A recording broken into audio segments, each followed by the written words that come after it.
right, what's going on, everybody? Welcome to another episode, show 276. Locker Room Sports Talk is live and in the house here on a glorious day of June the 22nd, 2025. First off, we got to congratulate LSU Tigers on winning. It's been a couple of years now. I think it's 8 World Series they've won now. Wow. What an accomplishment for them and their baseball program. So first of all, we'll get that out of the way. Let me back this up a little bit. I had to set a few things up. All right. Congrats to them, LSU again, baseball squad, for winning that. They won 5-3 today. I did watch some of it. The start of the game, I did see the coach getting thrown out. And the first base coach, how do I feel about that? If we want to bring that up and talk about it a little bit and hit the comments. Good evening, Jeff Anderson. How are you today, number one fan? I would say this is what I read on it's like the Sun Post or something. That's allegedly they had a meeting before the game talking about the World Series. If you are just now jumping in here on the show, they had a meeting before the game with the umpires and the coaches saying there's always riffraff and back and forth, and especially baseball. Coaches arguing balls and strikes with umps. Just the way it's been. The way it is, the way it'll always be. And pretty much the ump had let them know that there's not going to be any of that today. This is game 2. It's a very important game, especially for Coastal. So he probably emphasized to their coach, Schnelly, or however you pronounce his name, that we're just not going to do that today. So we're going to come out here, we're going to call a good game. If you have a problem with balls and strikes, when the inning switches, come over, holler at me or something, and we can talk about it or something. Now that's supposed. I read that. I said, like in the Sun Times, that there was a meeting before the game that the ump laid it out. There wasn't going to be any of that. So if you need to go back and see it, there'll be plenty of clips of you to watch it all over YouTube and stuff. And he just kind of come out and he's yelling at the ump, and he told him to go away. And then he starts screaming, "You've missed 3 straight balls. You made 3 bad calls. You missed 3 in a row. You're out of here." Well, big bad first base coach comes in there to give him an earful, and actually one of the umps gets knocked down as he's trying to keep the head coach and the ump away from each other. So he probably maybe his foot hit the ground a little bit, and the ump that fell over. I don't think he really got pushed or nothing, but that's kind of how it went down. Watching LSU play a little bit this year, maybe another game or two. I can't watch baseball on TV. I just can't. In person, I love it. Love it. Love being at the park. Love the atmosphere, the food, and seeing the game, hearing the music and all that kind of stuff. I do like it in person. On TV, it's as bad as NASCAR to me. It's putting me to sleep. So I'm saying that to say I have watched you play a little bit this year, another game or two, and they are good. They have the depth that most of the teams that they beat just kind of didn't. And they had the pitching at the time that they needed it. And you come out and pitch, 15, 16 pitches in an inning and get a team off the field. LSU's good. I don't think it would have mattered if the coach stayed in the game or not for Coastal. I just don't. Now, they're a good team. And they won it in 16. Coastal did, first time ever. So it's been almost 10 years for them. They got a good program. So that's that, and that's just kind of right off the bat because that's what happened today. So congratulations, SEC taking another College World Series. Now, if their football program could get in line, which I did them last week, and boy, they got a lot of pieces coming back. So LSU football will be somebody to keep an eye on this year for sure. But today, the Diamond Dean is paddling in a boat somewhere between here and the Carolinas. I think he may be back maybe by now, or he's on the way. Got caught up there in some visiting and stuff with some family and flooding and that type of stuff. So he's probably rowing in a boat somewhere. So he's up the creek, and we'll have to check on him here. So make sure he makes it back safely. But today we're going to talk about Missouri and Oklahoma. Win losses, kind of where we see their schedule. I'll throw their schedule up on the screen. We'll talk about it and see what you guys think. Also, South Carolina, that's where he went to do with some visiting. He also went up there to see Coach and Beamer and visit the campus. And Dean will have a full report of that next week. And I'm going to talk about Kentucky too. Now, news, NFL minicamp, we had heard back through the week that Travis Hunter has been getting reps as corner and receiver, which is it's not a real surprise to me, and it shouldn't be probably to anybody there at the Jaguars. So he's down at Jacksonville playing now. Here's some top news. We'll get this up and out of the way, and then we'll start hitting some of these teams. First of all, another Big Ten team is going to be on probation. Talking to kids in the transfer portal, it says it's a portal complete how they handle the situation. It's nothing big. It's not a big deal. I don't understand how they even put these teams on pride. The NCAA is a joke. We know that. If you're watching this show, you're a sports fan. And again, you know this NCAA stuff is crap. And most of the bigger teams are going to be going away from the NCAA by 2029. Mark that down in your little book. So Wisconsin, impersonable calls to recruits, 1 year, $25,000 fine. That's what they're going to have. So we had to share that news with you. Now, here are a few guys expected to be sleepers for the next year's draft. Some of these names are one of them I'll point out here first. C.J. Allen, linebacker at Georgia. It's not a sleeper to me. Football playing machine. He'll probably be a first-round guy, okay? From out of linebacker, Allen at Georgia. We'll have Burge on here sometime here, probably after the 4th. We'll kick off next week, and then the 4th week we'll be off that week. We'll come back, and then we'll run all the way to January with this thing. Now, here's another one, QB at Baylor. I did see a little him last year. We've kept up with him a little bit. Sawyer Robinson, quarterback. He's somebody to maybe write down on your short list. We could keep an eye on him. And then Carnell Tate, wide receiver at Ohio State. Tate, young guy, and Buka and Smith has, got the attention. Buka has moved on, and that's kind of, where they're at right now. So Tate's going to be a guy to look for. Hang on a second.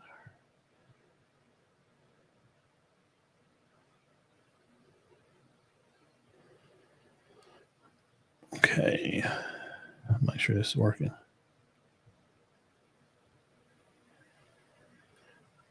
Okay. I'll have to do a little sound check there every once in a while. Okay, so he's another one. Lee Hunter, defensive tackle, Texas Tech. Don't know a lot about him, but he is on this short list. Defensive tackle from Texas Tech, Lee Hunter.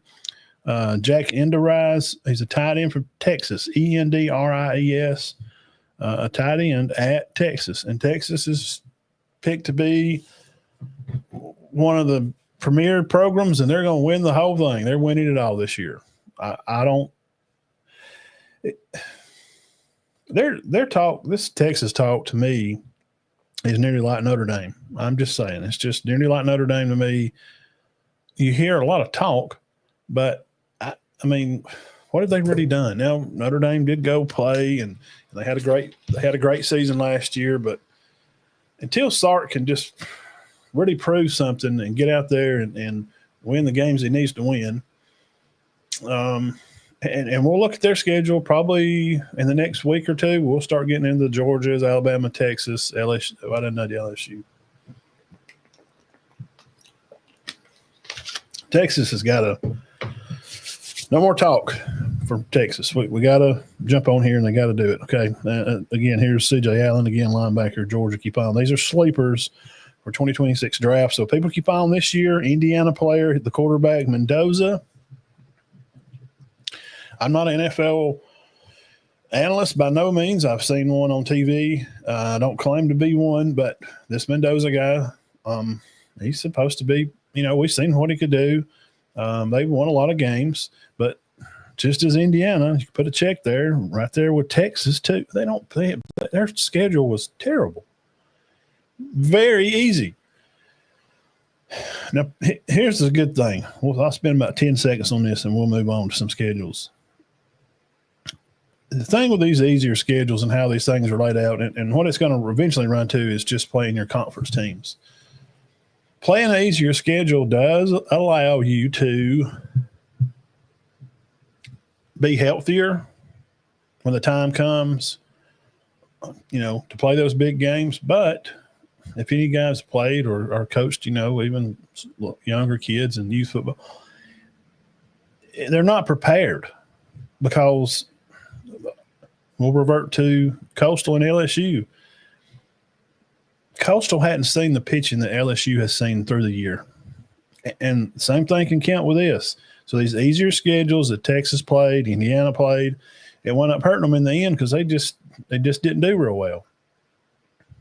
Because of you're supposed to prepare weekly for blind opponents. Okay, that's Nick Saban saying. Okay, I'm not trying to steal that from Nick. He probably got it from somebody else too. But these softer schedules just kind of it's a conundrum. Maybe you want to say a catch-22 that you play harder teams all through the year. Your likelihood of having injured players is higher because you're having to play your starters the whole game. And I'll touch on this for a second, and we're going to get into Auburn later on the next couple of weeks. Well, Auburn losing some guys at DB, and I know they're trying to play it smooth and cover it up and be cool about it. This quote I'm fixing to give you is from a source through Auburn. They're one high sprained ankle for D-backs away from bad news. There's little depth on defense and hardly none at DB. So playing those harder schedules, yes, your team will be ready play for their conference game or, to get in the playoffs and be ready for high swinging offenses and that kind of stuff. But you may have an injured player, and then it's not as likely to be the better team. So you got to pick and choose there what you want. So, all right, Oklahoma Sooners. We'll pull their schedule up here on the screen in a minute. They were 8th in the SEC in returning starters this year. So that's about 500. That's halfway through. Tate is a senior, Jeff says. So, see, he is a guy that can contribute. He's been behind. I mean, look, man, when you had guys like, one of their better receivers that they've had in a while, and this Smith guy comes in, and he's just the star, the number one receiver in the nation, and he's going to have balls thrown all over his way, and he can catch on about anybody. I mean, he can. So keep an eye on Tate this year because definitely he'll be a draft. But as a young player, what I was saying, we just didn't see him a lot. We know who he is because I've seen him play, but he's really going to get a chance to shine this year. He may be a guy to keep your eye on for a sleeper pick. Now, Oklahoma 8th in SEC returning starters. 4 of the 5 offensive linemen are back. Talking about the Oklahoma Sooners. I know it's weird them being the SEC. Is it still weird to y'all a little bit that there's Oklahoma and Texas, or it just is. I'm acquiring myself to get used to it more. It is. It's just a little different. So. Quarterback Hawkins Jr. probably going to take the job. They do have some other guys there on scene that I had read about while reading some of their posts and stuff through their newsletters and stuff there at Oklahoma for their football. But Hawkins he's going to probably be your guy. He took the job from Arnold. Arnold got benched a little halfway through the year. Arnold makes bad decisions with the ball. And, it's a bad offensive line, man. That's why he ain't probably no good. It's in Oklahoma. Well, the offensive line was bad for Hawkins too, but he figured out a way to win.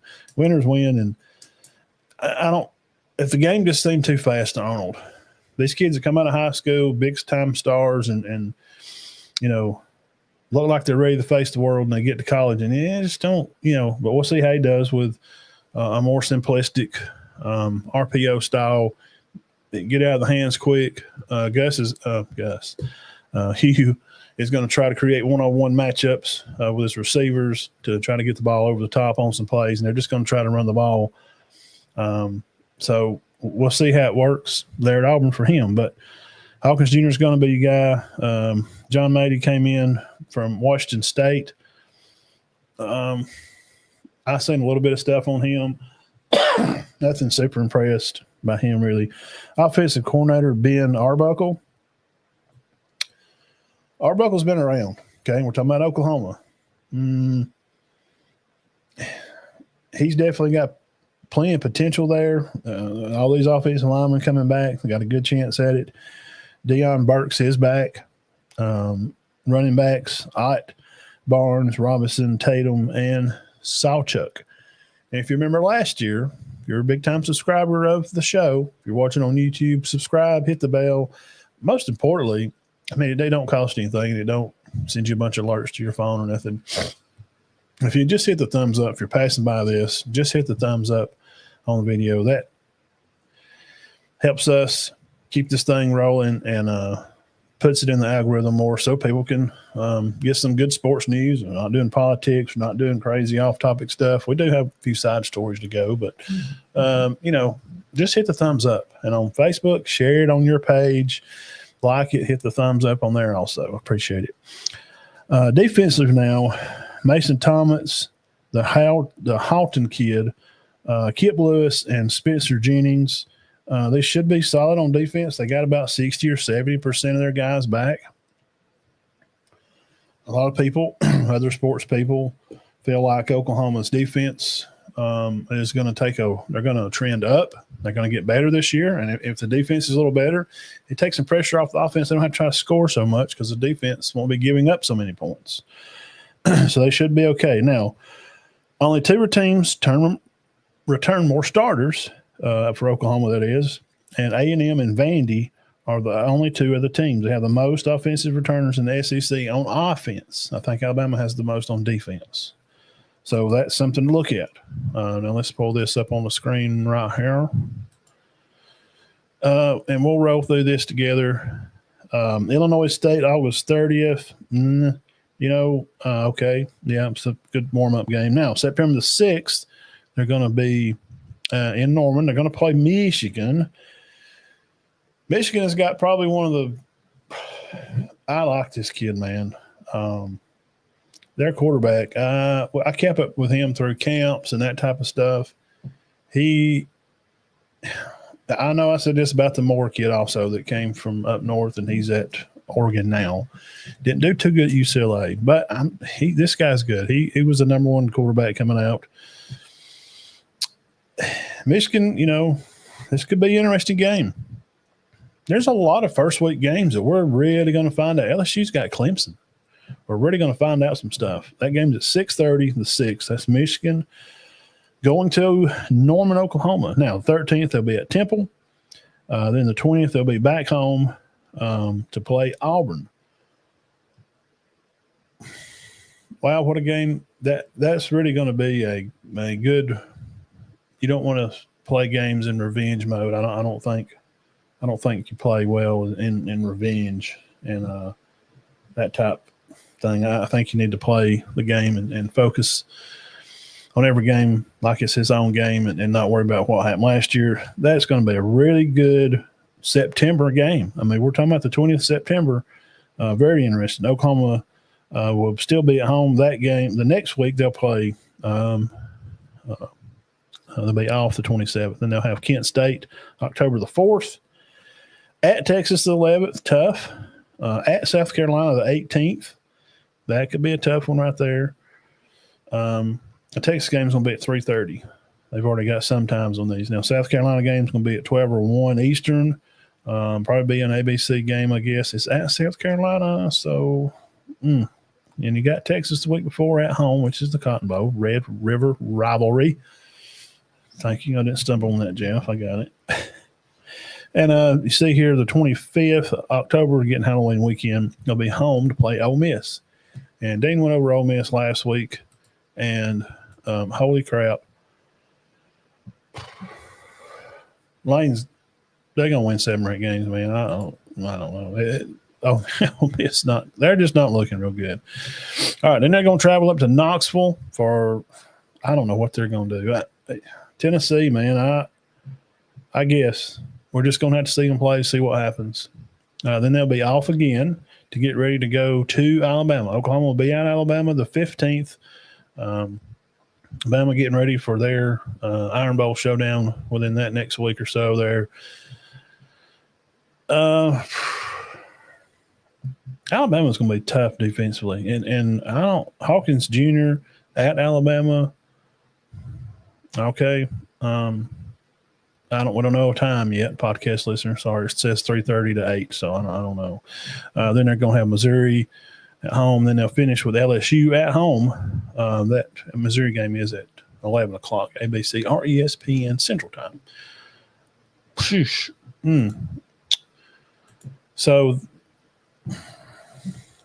supposedly by like Vegas Book and Paycheck.com and Johnny Paycheck and all those guys and these betting companies, they like Oklahoma at about 7.5.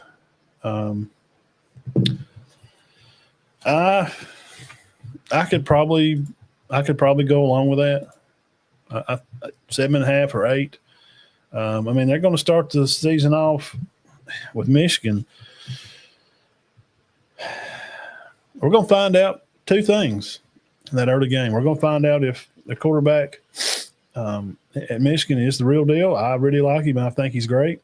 And we're also going to find out if, like I said, the Oklahoma defense is trending up. We'll find out then. Then they'll have Temple. Auburn should be in – I don't know. I don't know what to do with Auburn. It's hard to pick. I don't know what's going to happen. They've won 11 games in 2 years. So you think, well, at some point they're going to get better. They spent a lot of money on just getting kids to come sign down there. I'm not crazy about the staff. I'm not a Freeze fan. It don't matter if he was coaching at Northwestern State Hoot Owls. I'm just not a Freeze fan. I don't like him. I just don't. So I'm trying to just figure out wins and losses. Wins and losses. Ben, Jeff likes him for 8 or 9. Jeff's being nice today. Vanderbilt could start 5-0. We'll hit their schedule too. Talking about Moore, he won't be. Is there a 2-game suspension? Man? Yeah, that's so stupid. I don't even know. NCAA stuff, man. That's just a joke. So can they get 8 wins?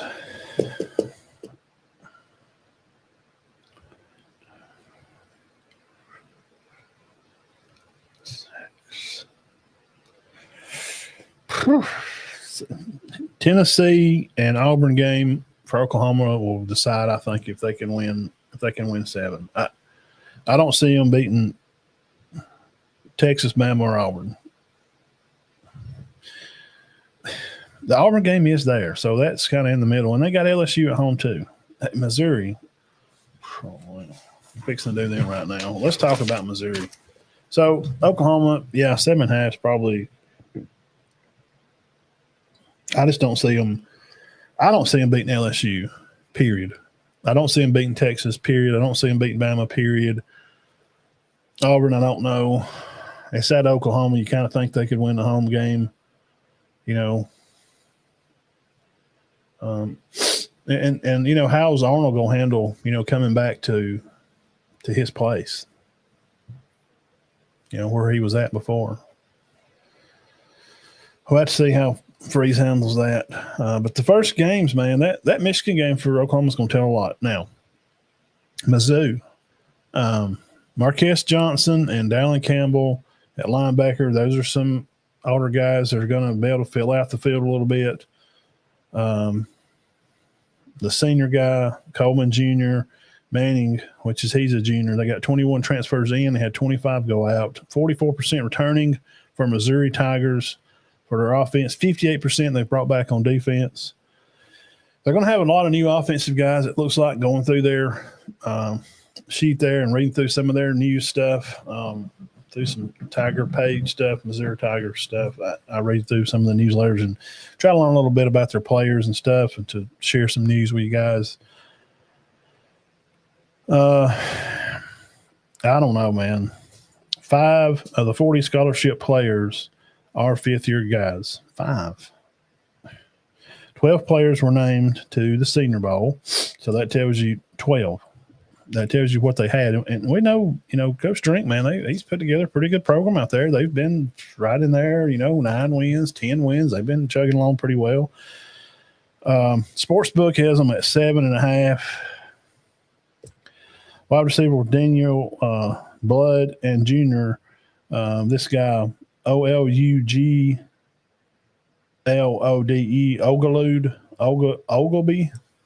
Ogleby.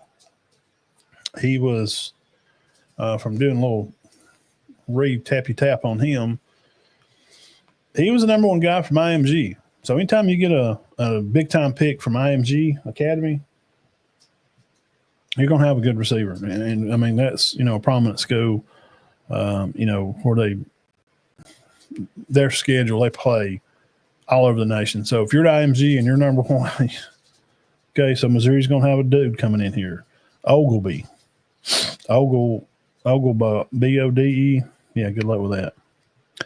Road games, though, they're going to be at Auburn, Vandy, Oklahoma, Arkansas. They're going to get Bama and A&M at home. So, think about that. Put that in your pocket there for a minute here. They're looking for their first time ever to go 3 consecutive seasons to win 10 games. Quarterback room, they did have the guy come in from Penn State, transferred over, BU, and then Probola. This kid seems like a good fit from what I read on their newsletters, which they're going to say positive things about the guy, but it seems like BEAU seems like a good fit for them and what Drink's trying to do now. Sam Horn is returning for his junior year. I remember talking about him coming in as a freshman. He could throw the ball. Smart, good with the ball. He's an athlete. Baseball kid, I think, too. I think he's the one that hurt his elbow or something back a year or 2 ago. Running back room, Hardy come in from ULM. He's a sophomore. Roberts, he's a change of pace guy. And then the Jones kid, he's going to be returning for his junior year. Dandy, Haygood, both are freshmen on the scene there for Missouri. Central Arkansas start the year at 6:30 on the 28th in August. Then September starts. Kansas at home. Raging Cajuns at home. South Carolina at home. UMass at home. And then an off week. That sounds pretty good. If they only lose to South Carolina, that's not they're going to be 4-1 and go into the off week. That I think that'll, if they come in ranked in the top 15, that'll probably keep them in the top 12 for a while. But then the next 3 weeks it's not too easy, but it ain't terrible.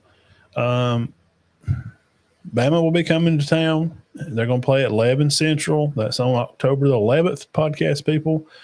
Then the next week, Missouri will travel to Auburn. I think Auburn should be right in form to be hitting their stride by that time. We're talking about, week 6, 7 here, right here in the middle of October. I think they better keep their eyes open in that game. It says between 3:30 or 8, no time set yet. Then they're going to travel to Vandy. And Diego has already said, pretty much they're going to win it all. Nobody else need to take the field. Vanderbilt's winning it. All right, then they're going to finish out the year at home with A&M. And we talked about them last week. Dean did a spot on them week before, and they're going to be pretty tough. So that may be another loss for them. Mississippi State, we'll have to really look into them. I don't see them being really good, but, man, I like the coach down there, and we talked about him the other week too. Then they're going to be at Oklahoma and then at Arkansas. So let's run back through that. How many wins we got? 1, 2, 3 Louisiana, 4 UMass.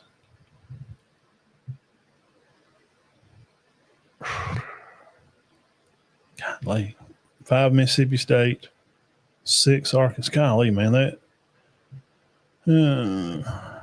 Because I don't know if they're going to beat A&M, Auburn, or Bama. I just don't know, or South Carolina. So Missouri, buddy, looks like you guys may be lucky, may be real lucky if they can even win. They'd be lucky if they get to go bowling. Sure. Man, I don't know. They have them at 7.5. I don't even know if they win 7.5. I'd put them at 6.5. Man, I'm going to write that down. I'm going to put them at, 6.5 for me for Missouri. Okay. Rolling on next here, not the last one. We've got Kentucky. Then we'll finish off with the Carolina. We're going to talk about Sellers. Has he got the juice to finish the job? Does he have it in him? Stay tuned and we'll talk about it more. Kentucky 2025 schedule. Again, we're breaking this down here. SEC schedule stuff. Love all your comments, guys. Let's go through them and see what you guys are talking about. Show 276, live and in the house, right up here in the good old state of Alabama. We're dropping the hammer, and we're going to go through these schedules for the next couple of weeks. We'll be all 4th of July. But we do appreciate you for coming by and being a fan of the page. Let's see what Ben's got. See, I'm going to make a bold prediction, Ben says. I'm predicting 5-0 start Vanderbilt. Okay, and Penn State QB was average. Didn't impress.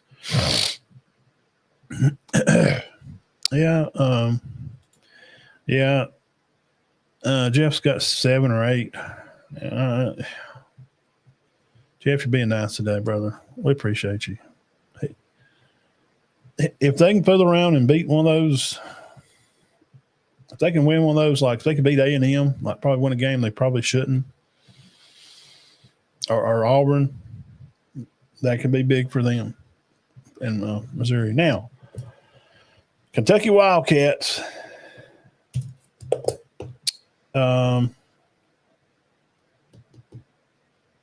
I don't, man, they have just been in such a pickle and such a mess, and everybody knows that, they always want to say, well, they're a basketball school and, whatnot. But with basketball coach gone, it seems like maybe they could shine a little more light on the football because the coach that took over for Calipari, that he is from there. He is a Kentucky guy. So, I didn't know how he was going to feel like, we are more known for basketball school. We've won more prestigious, trophies and honorary type things in the conference and that nation with basketball.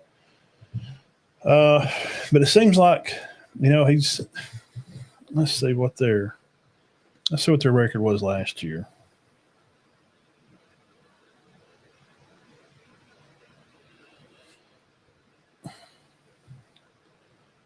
Football, let's see, 2024. I like Stoops. Does he not get enough credit because of the the fandom of basketball?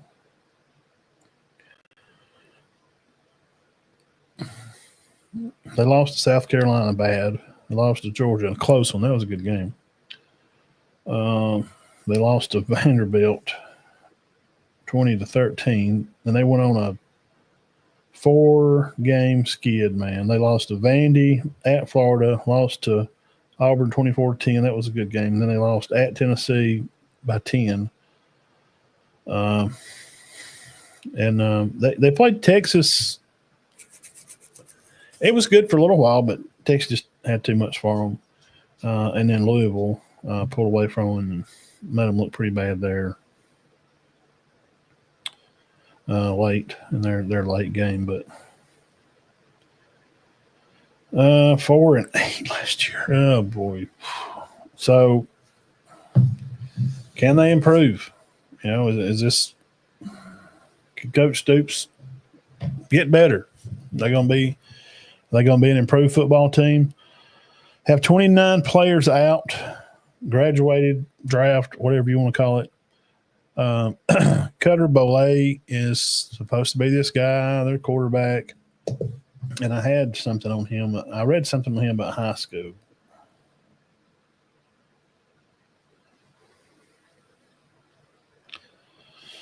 What was it? Lexington Christian. Yes. I knew I remembered something about him. So you play it at that school, man, and you come out a high pick, you're high talk.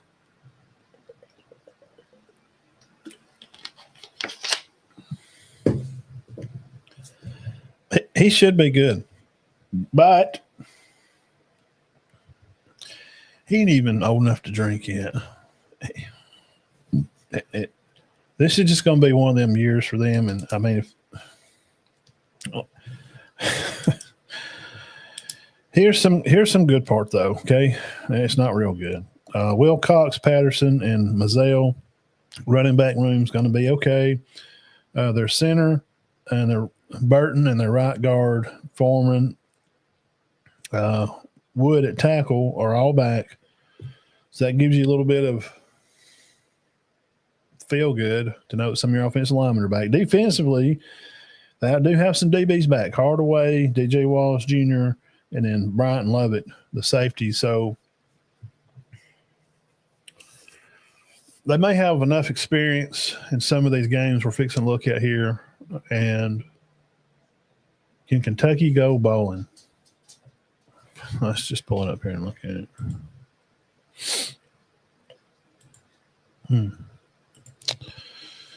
They're going to start out the 30th with Toledo. That should be a win. September the 6th, Ole Miss. They're not. I don't think they're. And Ole Miss ain't going to be beating no doors down for the playoffs. That game's supposed to be at 2:30 Central Time. They'll kick with Toledo at 11:45 on the SEC Network. Eastern Michigan will be game 3. September the 13th, it should be a win. Off the 20th and the 27th, they're going to play at South Carolina. Oh, boy. At Georgia. Then they're off. God darn. Kentucky, what are you doing, Stoops? Come on, man. What are you trying to do? They'll be at home for Texas. Be a loss. Tennessee, I'm just going to say loss for now, but God, who knows? We're going to have to dig into them because they're going to be at Auburn November the 1st. Looks like that game's, they don't say yet. Be a later game, probably. Then the 8th, that's always a good game with Florida. And I think Florida's going to be a lot better, so I'm going to give that a loss. Good Lord, man. They're on another 4-week ski. Then they got Tennessee Tech win at Vandy. Ugh. I don't think Vandy's going to be any – they're not going to be any better. Because they're not going to surprise anybody. They got all their, high praise and got their feathers fluffed from, playing an Alabama team that showed up not ready to play football. Because we all know if that game was played the next day, Bama beats them by 30. At Vandy, Lord, I don't know. I'm going to say they win that game. Let's just give them one here. At Louisville, I don't good Lord, man. That'd be probably another L. So they win 1, 2, 3, 4. Oh, God. That's the same record. Well, Coach Stoops, if you improve this year, oh, me. If they win 6 by cracky, I'll tell you what, they've had a great year. If we come back in December and we hear that Kentucky has won their last game there, and they've somehow beat Louisville to make it to a bowl game, they've had a good year.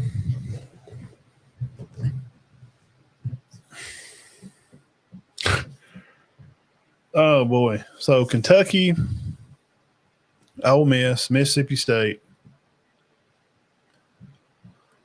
Auburn. Guys, y'all really need to. You gotta do better. You're representing the conference, and I know, they don't have the same, same monies that most of them do. Auburn's got plenty of money spread around down there. I heard somebody say, well, it was Cam Newton. We was watching that for a minute. Me and Marcus was chatting about that. Hey, these teams, it's not representing. If we're gonna, realign a conference, then we need to go back down to 12. Let some of these other teams get out of the way. And some of these teams, if you can't figure it out, man, because it's fixing to go away. The NCAA is fixing to just be your basketball, baseball, running those sports areas. Football wise, it's fixing to go to the big dogs. Man, I'm just kind of sad about that. I don't see, it's going to be, and it's kind of been that way, and it kind of is most conferences, and we'll go through Ohio State, and we'll talk about Oregon, and USC is smoking the recruiting trail right now. I mean, they're just smoking it up. It's a top heavy, there's the teams that are the teams that carry the conferences, So we're going to have to see how Kentucky turns out here. Stoops won't be as – man, if it's worse, Jeff, it's worse. 4 or 5, I know, man. Oof. Let me put this question out here, and it'll probably cut this out for a clip. Question. Is Mark Stoops on the edge of being replaced as the football coach at Kentucky? If he only wins 4 games again this year, is there somebody else out there for the job? And who?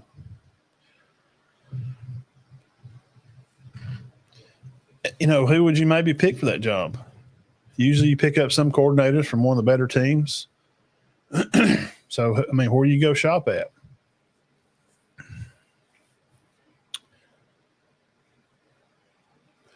Do you pull the trigger first year and get an offensive coach like Grubb that's at Bama? Stoops wins 4 games. Kentucky offers Grubb, the offensive coach at Bama, offer him a head coaching job at Kentucky. I'm just saying a name.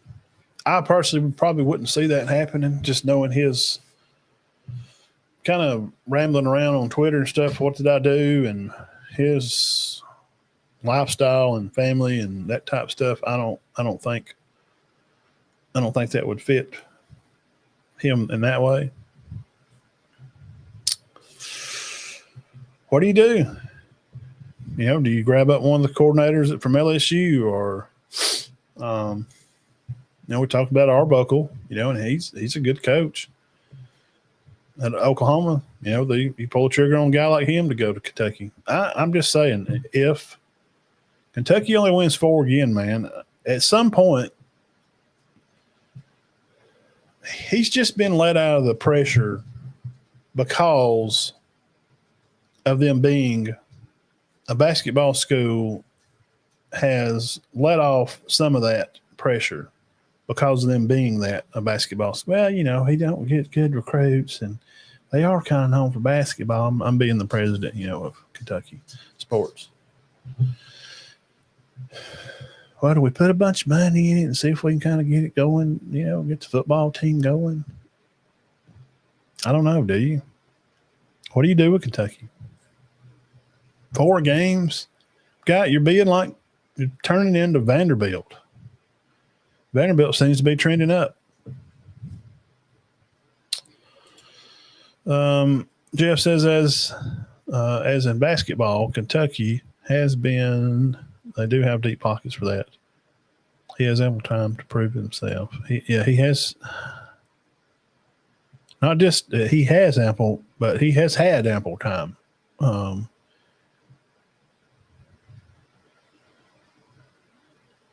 Brian Hartline, go outside the SEC for as head coach. Well, what do you think, Jeff? Tell me more about him. I just know the name. I don't know anything about him, though, really. I mean, Ohio State did just win it. Michigan won it before. And Michigan can't seem to stay out of trouble. You know, maybe one of their coaches is, you know, interested in coming down and getting his toes dirty in the OSCC, you know, see what you really got. And, like, oh, man, we just went to their schedule. Holy crap. Like 4 or 5 weeks in a row, it's just bang, bang. It's like Bama, Tennessee, South Carolina, Georgia, Florida. Good luck with that. I mean, all those teams have super high recruits. Super high recruits. Speaking of recruits, let's take a look. That's the recruiting right here. We'll spend a few minutes with this and then we'll get off here. Again, thank you guys all for coming by and hanging out with me here at Locker Room Sports Show number 276. We'll be back on next week. Dean should have paddled in from his meeting with Beamer and South Carolina. And we're going to find out all about that. And next week we'll have 4 more teams to talk about. So looking forward to seeing you guys again next week. Again, hit the subscribe button. It's free. It's easy. Hit the bell that just lets you know when we go live. It's not going to give you notifications every day. It's not going to give you some crazy email list to sign up. None of that at all. Just subscribe to our channel on YouTube. That's all we're asking for. In about an hour and a half of your Sunday evenings. And as the season gets started, I'll be on during the week some too. Somewhere through the week. Now, recruiting news right now. USC is smoking it. They have 19 4-star players. 19. And it seems that their most eloquent players here, you have Mark Bowman. He's a tight end, 6'4" kid from Santa Ana, California. Played at Mater D, so you know he is quality. He's been committed since May of this year. He rates in at a 97 on down the list. Trying to look at positions here. Cornerback, offensive tackle, edge rusher, and I'm looking at where they're from. California's, Illinois. Quarterback, Jonas Williams, 4-star kid. Played at Frankport Heights. That's where he's from there at Lincoln Way East High School. Defensive lineman Winfield, 4-star guy out of Texas. Then they have a kid from Hawaii, a linebacker, Tolone Ala. Looks like a good kid, 6'3", 210. Oh, yeah. Tampua. Oh, man. This kid here, Mater D, defensive lineman. Check this boy right here out. This man right here is a football player. 6'2", 330. Yep. Mater D High School. This kid, he's ready to play football. So that's just a list of some of them. I'm trying to see if they got anybody from right here. A kid from Ohio. They have a kid from Oaks Christian, California. Nothing from the South. Everybody they're pulling, they're keeping a lot of kids from out that way. Except a kid from Duluth, Georgia. Peyton Dyer, a cornerback. Played at Duluth High School, okay. A lot of California kids. A lot of California. Got a receiver, Tazino, 4-star kid from Louisiana, California, Colorado. So it's just, I'm just looking at states. Give you guys an idea too where the number one recruiting class right now is and what they're doing. 6'5", 220-pound Andrew Williams, an edge rusher from LA.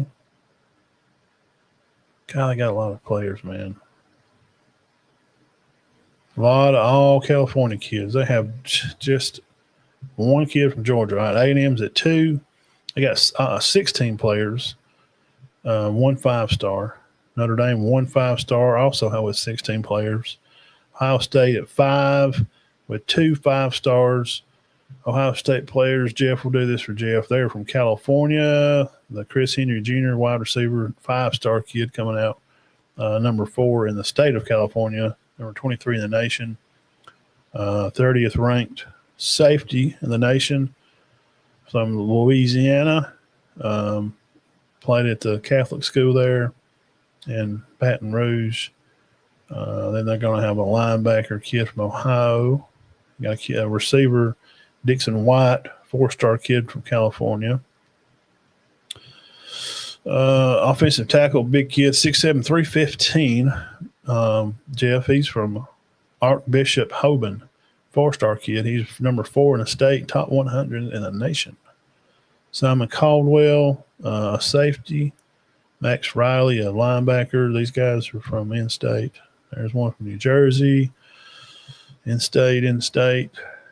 No Georgia or Bama kids. There's a kid from Texas, a receiver, Brock Boyd. Played at South Lake Carroll, big-time football school. He is a number 80-something, 86 receiver in the state. He's top 400. How is he top 400 in the nation? If he played at South Lake Carroll and he's a 4-star, he's got to be pretty good. So they're adding up some receivers, it looks like. See a lot of offense positions. Linemen, tight ends, receivers. There's a linebacker, the C.J. Santa kid from up north. They were at 5. LSU at 4. LSU's at 5. 2 5-star kids. I hadn't seen that. I knew they had one. Who's the other one? Tristan Keys, yes. Richard Anderson. Okay, I didn't. Okay, he just signed the other day. Okay, that's why. No, that was last year. I hadn't seen him. Okay, I missed defensive line, Richard Anderson. These are big commits for LSU. And they're Tristan Keys is he come in back February, March. He's from Hattiesburg, Mississippi. He's a big time receiver, plays around that area like Deuce Knight and that kind of stuff where that area. 6 is Georgia. They got 1 5-star. Clemson at 7. Oregon at 8 with 1 5. Miami at 9 with 1 5. Texas at 10 jumps up and passed. Bama to get in the top 10. They picked up another 5-star. Bama's at 11.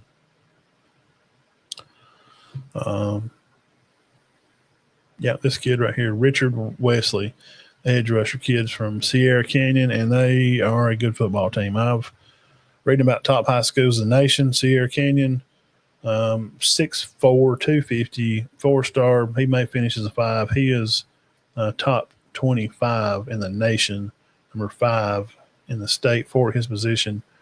At Sierra Canyon around L.A., big-time football. So that's how Bama fans, if you're curious how Texas jumped, you're tied. That's because that kid from Sierra Canyon. Bama hanging in there at 11. Jordan Edmonds, the kid that we talked about from Sprayberry, we talked about him. And then Zane Gibson, right down here the road from Gadsden, Alabama, 4-star cornerback. Edge rusher. And Matthews Tomala, he is a quarterback they just added. He come from Millard South. He's from up north. From out Midwest. Come from Omaha. We talked about him the other day. He's, something to add. You got to have quarterbacks. Keelan Russell's going to be your guy next year. We all know that. But people get hurt, whatever. You got to have guys. You need at least 3 or 4 quarterbacks. The Utu kid, Samuel Utu, lineman. I like this Chris Booker kid. Plays at Hatfield Charter, big-time football program over there. Then here's a new one. It's got April of this year, but the Johnson kid and the Finch kid just came today. But this Johnson kid said he's been there for a while, but I thought he'd backed out and then finally did, kind of stay on board. He's a defensive lineman, 6'3", 265, Muscle Shoals. Now, this is the guy that signed today, J.J. Finch. He's a big defensive lineman, big-time player. If you're, Warren Central played up in Indianapolis, this kid's from up north. There's schools up there, that are big time schools, and he has committed Warren Central. But I mean, the signing day is December, so Bama fans don't get too hyped. He was interested in Michigan, backed up on that, which he was 200 miles from Michigan. He was closer to Purdue. Tennessee did offer him also. Yeah, so there you go. This Finch kid headed to T-Town. I ain't watching no bunch of ads. So there's that. There's some commitment stuff. Some of you top recruiting, I think, Auburn, and I went away from it. Auburn's 36. Is that right? I meant to show Auburn too. My apologies, Auburn fans.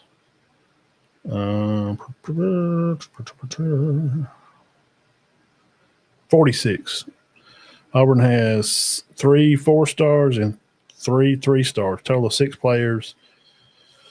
They come out pretty hot, pretty quick with some recruiting for the 26 class.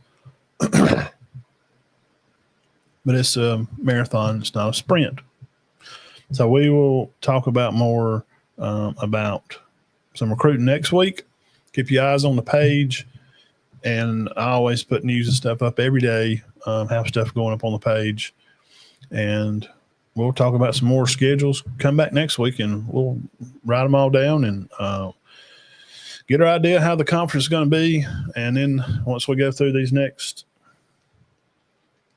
2 weeks, we'll be on into July and the game starting August. So then that last week or two before the season kicks, we'll do these others, the big schools, the Ohio State, Texas, Oregon, and we'll see how this USC stuff, pans out. Because come December, we'll see, come signing day, how they finish. Man, they got a lot of kids on this. They had 19 kids already.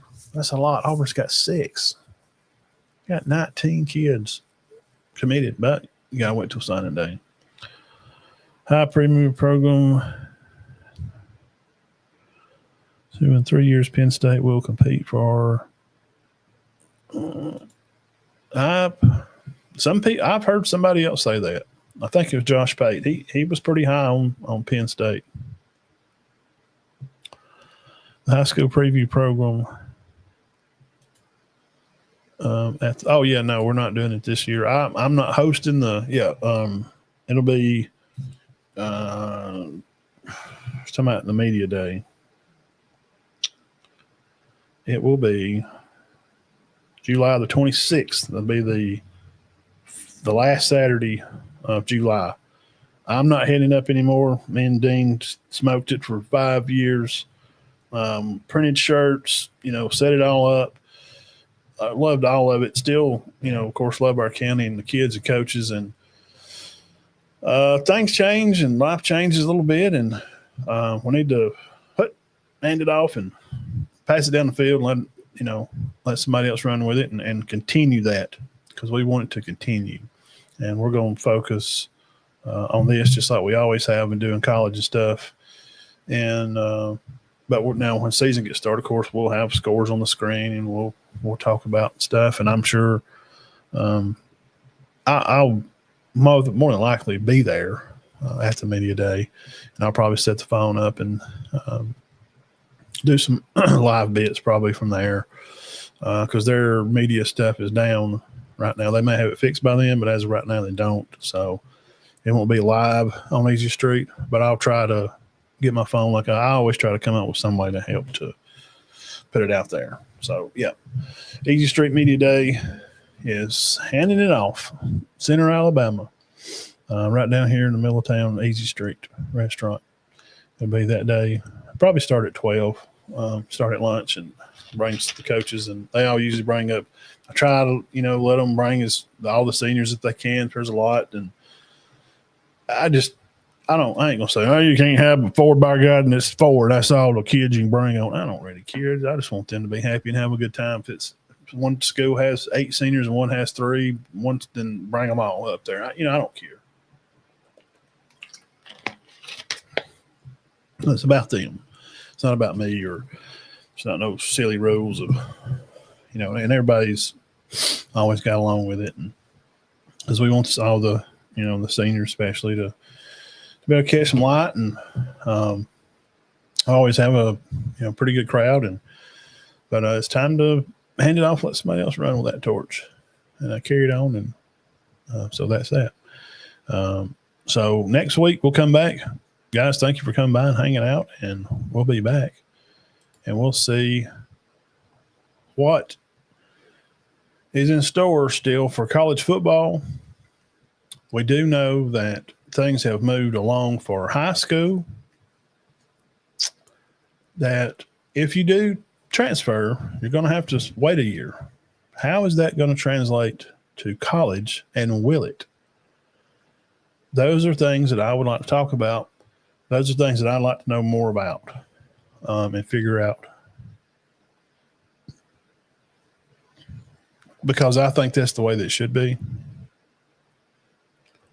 Money has always been a huge thing. Yeah, Dean, I'm sure he'll be there, not unless something comes up. So if kids couldn't jump around and move, that'll settle plenty of that debate of, kids not jumping around and being able to run all over the place and not have to stay and work for a position, So those are things that are going to be in the news. Been watching that. So we'll see how it all kind of starts to work out. And this year will be the last year of the 12. That's going to be something to kick around and talk about. We can have an early picks of who we think to make the playoffs. It's going to be the same kind of teams, probably a lot as last year. But how they're picking them is going to be different. It's going to be different this year because just because you won your conference, and you won like 7 or 8 games. I mean, and then you win your conference and you get in. I don't know. And letting in more teams is not the fix to it. It's just not. It's not to me. And what people need to know too, since we're talking about NIL and Jeff's talking about, could be worse. Georgia has NIL now. They do, but families, parents and stuff, kids, they need to be educated about this NIL because there's taxes to pay on these monies. Me and Burge did a spot on that last year when Georgia passed it. We went through it. We talked about it. Burge we got down in the fine print, and there's taxes to pay on that money. So these are all things to keep an eye on as the seasons. We're like 9 or 10 Saturdays away. So we're not real far away from it, from the season starting. So recruiting is still kind of, it's kind of right. We're beginning of the hot part of the summer. So for the next few weeks, there'll be news and those kind of things happening, but still not a ton of stuff going on, but it's going to start ramping up. And after the 4th, we'll be on the next week or two. And after the 4th, though, boom, things will really start, kind of cutting right along. And those last 3 Sundays of July, we'll have plenty to talk about. So every week, come back here Sunday nights at 6 o'clock. Lord willing, we'll be here. So keep your heads clear and your hearts full of God, and we will see you then. Thank you.